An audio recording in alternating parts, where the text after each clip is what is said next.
ساما مدد قبلہ دین مدد کعبہ ایما مدد بگرداب بلا افتادہ کشتی ضعیفان شکستہ رات پشتی بحق خواجہ عثمان ہارون مدد کن یا معین الدین چشتی مدد کن یا معین الدین چشتی مدد کن یا معین الدین چشتی. سبحان اللہ.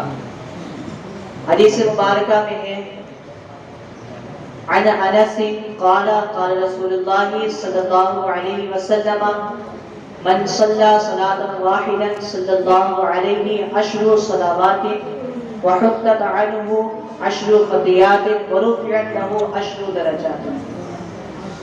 حضرت انس رضی اللہ عنہ سے روایت ہے کہ نبی کریم صلی اللہ تعالی علیہ وسلم نے ارشاد فرمایا جو کوئی مجھ پر ایک مرتبہ درود پاک پڑھے گا اللہ تبارک و تعالی اس کے نامہ اعمال میں 10 نیکیاں لکھے گا اور اس کے 10 گناہ کو معاف فرمائے گا اور اس کے 10 درجات کو بلند فرمائے گا.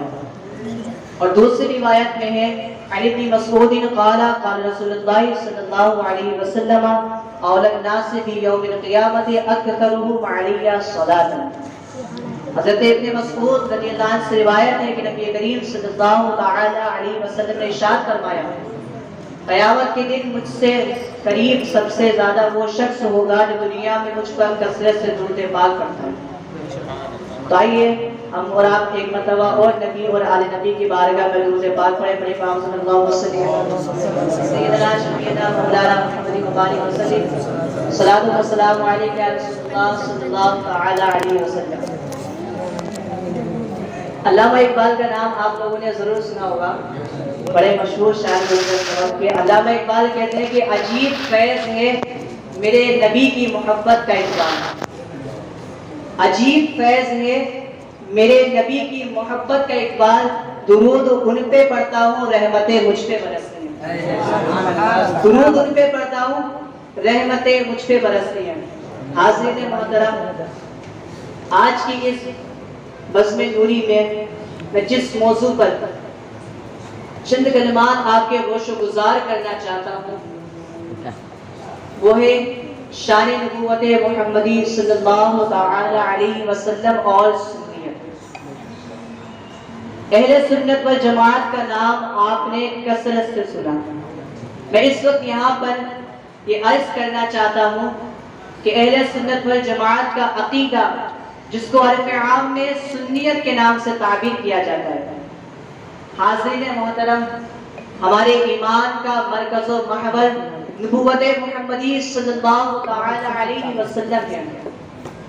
عقیدہ توحید, عقیدہ آخرت, دیگر رسولوں, کتابوں اور ملائکہ پر ایمان, حتیٰ کہ اسلام اور ایمان کے ارکان کا اعتبار اور قبولیت نبوت محمدی صلی اللہ تعالی علیہ وسلم کی رسالت پر ایمان کے صحیح ہونے پر منحصر ہے. نبوت کی 2 وجہ ہوتی ہیں, پہلی جہت فضیلت اور دوسری جہت نظریت. فضیلت یعنی ایسی خوبیوں کا ہونا کہ جن کی وجہ سے انسان دوسرے انسان سے افضل اور جدا سمجھا جائے, اور نظریت سے مراد ایسی صفات اور احوال کا ہونا کہ جن کی وجہ سے انسان اسے اپنی طرح سمجھے. فضیلت سے عروج ہوتا ہے اور نظریت سے نزول ہوتا ہے. فضیلت کیا ہے, آئیے اس کو سمجھتے ہیں. جہت فضیلت آقا کریم صلی اللہ تعالی علیہ وسلم نے, آقا کریم صلی اللہ تعالی علیہ وسلم اور دیگر انبیاء کرام علیہ السلام کے معجزات فضیلت کے امور ہیں. آقا کریم صلی اللہ تعالی علیہ وسلم نے اپنی انگلی مبارک سے چاند کے 2 ٹکڑے کر دیے. آقا کریم صلی اللہ تعالی علیہ وسلم نے ڈوبے ہوئے سورج کو پلٹا دیا تاکہ حضرت علی نماز عصر ادا کر سکیں. آقا کریم صلی اللہ تعالی علیہ وسلم ایک مرتبہ جنگل میں تشریف لے گئے. وہاں ایک اعرابی تھا, اس سے کہا کہ مجھ پر ایمان لے آ, میں اللہ کا رسول ہوں. اس اعرابی نے کہا اگر آپ نبی ہیں تو آپ مجھے اپنے نبی ہونے کی دلیل دیں. حضور صلی اللہ تعالی علیہ وسلم نے اس سے فرمایا تو کس چیز سے دلیل چاہتا ہے؟ میرے نبی ہونے کی. حضور نے فرمایا اپنے چاروں طرف نگاہ بنا کر دیکھ تو کس چیز سے دلیل چاہتا ہے؟ اس شخص نے چاروں طرف نگاہ دوڑا کر دیکھی تو اس سے دور ایک کیکڑ کا پیڑ نظر آیا. اس نے کہا اگر آپ اس پیڑ سے اپنے نبی ہونے کی گواہی دلوا دیں تو میں آپ پر ایمان لے لوں. سبحان اللہ. آقا کریم صلی اللہ تعالی علیہ وسلم نے اس پیڑ کی طرف اشارہ کیا.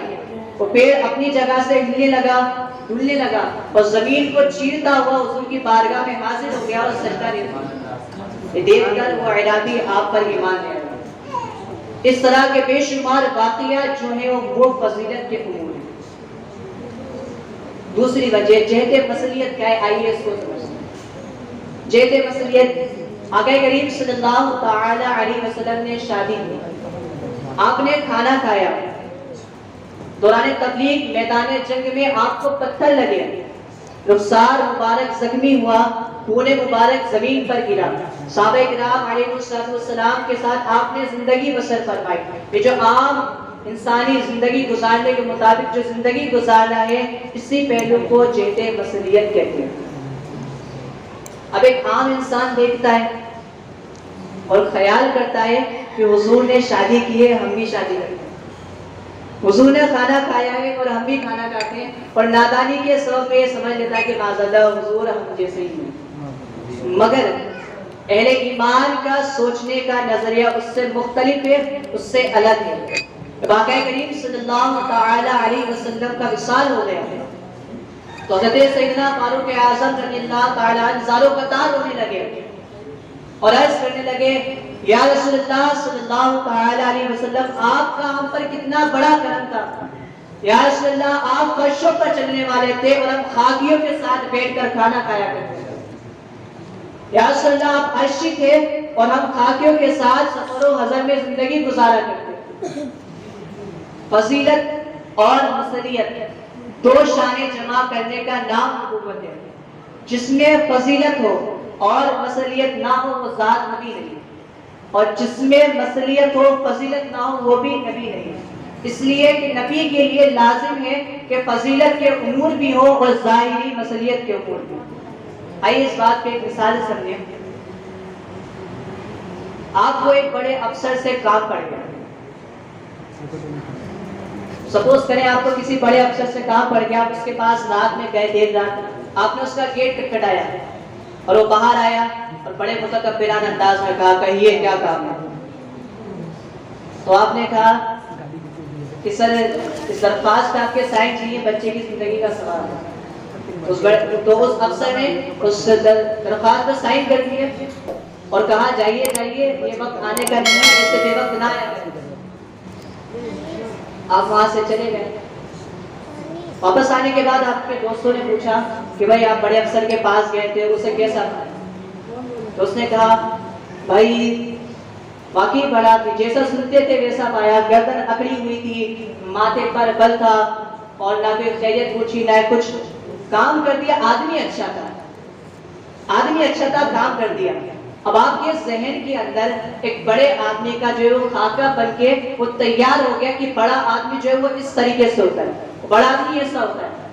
پھر کچھ دن کے بعد آپ کو اس سے بھی بڑے افسر سے کام کرنا ہے.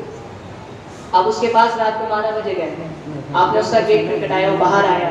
باہر آ کر اس بڑے افسر نے آپ کو سلام کیا اور پوچھا آپ کیسے تشریف لائے. تو آپ نے کہا کہ سر بچے کی زندگی کا سوال ہے، اس درخواست پر آپ کے دستخط چاہیے. تو اس نے کہا ٹھہریے آئیے اندر آئیے. وہ آپ کو اپنے ڈرائنگ روم میں لے کر گیا اور آپ کو بٹھا پوچھا آپ چائے لیں گے یا کافی. اب آپ جو تھے وہ گھبرائے ہوئے تھے کہ کہیں یہ تو اس سے بھی بڑا افسر ہے، کہیں ایسا نہ ہو کہ وہ جھجک دے یا ڈانٹ دے. اس بڑے افسر نے آپ کو اپنے ہاتھ سے چائے لا کر دیا. آپ نے چائے پی. چائے پینے کے بعد اس بڑے افسر نے کہا اب فرمائیے کہ آپ کو مجھ سے کیا. تو اس نے کہا کہ سر اس درخواست پر آپ کے دستخط چاہیے. اس بڑے افسر نے اس پر دستخط کر دیے اور کہا اگر میرے لیے کوئی اور کام ہو تو وہ بھی بتا دیں. میں آپ کا خادم ہوں اور میں آپ کی خدمت کرنے والا ہوں. میں آپ کی خدمت کرنے کے لیے ہر وقت تیار ہوں. اب آپ نے شکر ادا کیا تو اس نے کہا اگر اور کوئی کام ہو تو مجھے بتائیں. آپ وہاں سے چلے گئے. جب آپ واپس لوٹے تو آپ کے دوستوں نے آپ سے پوچھا کہ بھائی اس بار تم اس سے بھی بڑے افسر کے پاس گئے تھے تو اسے تم نے کیسا پایا. اب اگر وہ شخص یہ کہے کہ بھائی دکھنے میں تو بڑا ہے لیکن ہے نہیں، وہ اس نے کہا کہ وہ میرا خادم ہے، میری خدمت کرنے والا ہے، ہمہ وقت میری خدمت کرنے کے لیے تیار رہتا ہے، اب اگر آپ ایسا کہیں تو بتائیں پھر اس پہ راجعون کرنے کا بات کرے گا نہیں، کیونکہ آپ نے اس کی بڑائی کو سمجھا ہی نہیں، آپ نے جانا ہی نہیں کہ بڑائی کہتے کسے، آپ نے تو بڑپن اس کو جانا جس کی گردن اکڑی ہوئی تھی، ماتھے پر بل تھا، بد اخلاقی تھی، جبکہ وہ دوسرا افسر جو تھا وہ اس سے بڑا تھا، لیکن وہ پھر بھی بڑائی کی کرسی سے اتر کر آپ کے پاس آ کر بیٹھ گیا، اس لیے تاکہ آپ کے ذہن سے ڈر اور خوف جو ہے وہ دور ہو جائے۔ اس بڑے افسر سے بات کرنے کے بعد آپ کا ڈر اور خوف جاتا رہا۔ اب ایک انسانی ماحول کی زندگی مطابق یہ فرق ہو گیا، اب کوئی انسان ناسمجھی اور نادانی میں نبی کریم صلی اللہ تعالی علیہ وسلم کی عظمت کو نہ جانے اور صرف آپ کی مصلیت پر دھیان دے، مصلیت پر دھیان دے، وہ نبی جن کا مقام اتنا بلند ہے کہ سدرۃ المنتہا کے عالم نور کے تمام فرشتے جمع ہو کر اللہ کی بارگاہ میں عرض کرتے ہیں اللہ شب معراج ایک مرتبہ تیرے محبوب کی جھلک دکھا دے، اللہ ایک مرتبہ تیرے محبوب کی جھلک دکھا دے۔ سدرۃ المنتہا کے آگے نبی کریم صلی اللہ تعالی علیہ وسلم تشریف لے جاتے ہیں، لا مکہ جبریل امی ہم سفر ہی نہ کر سکے، وہ نبی صلی اللہ تعالی علیہ وسلم خاکیوں کے پاس آ کر بیٹھتے ہیں اور کہتے ہیں کہ میں تمہاری ہی طرح بشر ہوں، میں تمہارا بھائی ہوں، میں تمہاری خدمت کرنے کے لیے ہمہ وقت تیار ہوں۔ اب اگر کوئی شخص حضور کے اس فرمان سے یہ سمجھ لے کہ حضور ہمارے ہی بھائی ہیں، ہماری ہی طرح ہے، تو اس کی دنیا بھی برباد ہے اور آخرت بھی خراب ہے، کیونکہ اس نے نبوت کے معنی کو سمجھا ہی نہیں، اس نے جانا ہی نہیں کہ نبوت کے معنی ہے کیا۔ حاضرین محترم، میں نے آپ حضرات کے سامنے جس قرآن پاک کی آیت کریمہ پڑھنے کا شرف حاصل کیا، اللہ تبارک و تعالی اس میں ارشاد فرماتا ہے قل انما انا بشر مثلکم یوحی الی، اے محبوب آپ فرما دیجئے کہ میں تمہاری ہی طرح بشر ہوں مگر میری طرف وحی ہے۔ دوران بیان اگر میرے کہنے میں اور آپ کے سننے میں کوئی غلطی ہو گئی تو اللہ تبارک و تعالی اپنے حبیب کے صدقے میں اپنے فضل سے معاف فرمائے۔ وما علینا الا البلاغ المبین۔